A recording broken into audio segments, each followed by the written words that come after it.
لو جه وقال لنا عايزك تكتب ايميل تبعته لصديقك عشان تخبره عن الاكزام بتاعك، الامتحانات بتاعتك. فانا في الحالة دي هكتب ايه زي ما هو موجود في بيج 145 في كتاب جيم. هبعت ايميل لصديقي، وزي ما اتفقنا قبل كده ان الايميل بيبقى from to subject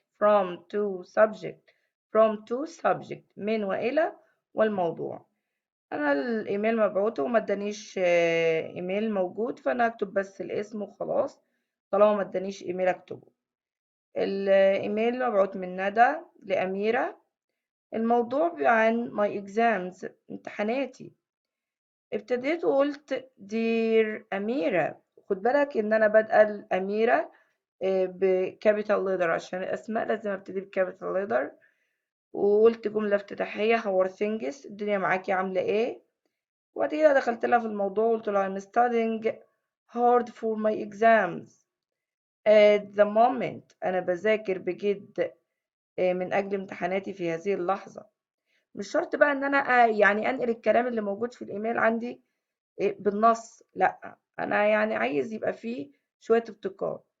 فأنا بذاكر عشان امتحاناتي حاليا، وأقول إن أنا بذاكر لمدة 6 ساعات يوميا. I study for 6 hours every day. بذاكر لمدة 6 ساعات يوميا. Sometimes أحيانا I go cycling with my dad.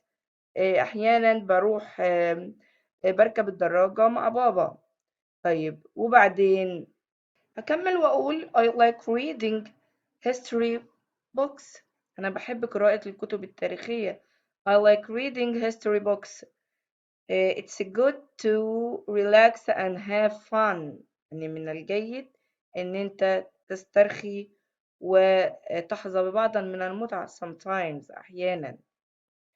كده الإيميل بتاعي انتهى. ابتدي أقول له بس إيه what about you، ماذا عنك، what's your news، أخبارك إيه. write soon and tell me your news، اكتب لي قريبا واخبرني عن أخبارك أو قول لي عن أخبارك. ومضيت في الآخر باسم اللي باعت، اللي هو مين، اللي هو ندى. تعالوا نقرأ تاني الإيميل بشكل سريع ونترجمه مع بعض بسرعة. أنا ابتديت الإيميل بتاعي from to subject من وإلى والموضوع. from ندى to أميرة، subject to my exams. بعد كده قمت قايلة دير أميرة، وقمت عاملة كما على الأرض كده. how are things، دي الجملة الافتتاحية بتاعتي.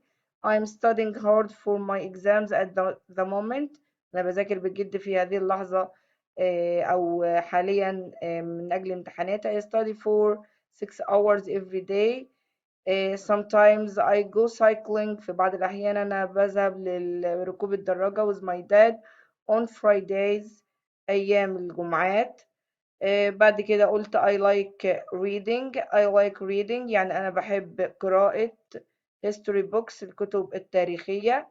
It's good to إنه من الجيد to relax and have fun sometimes.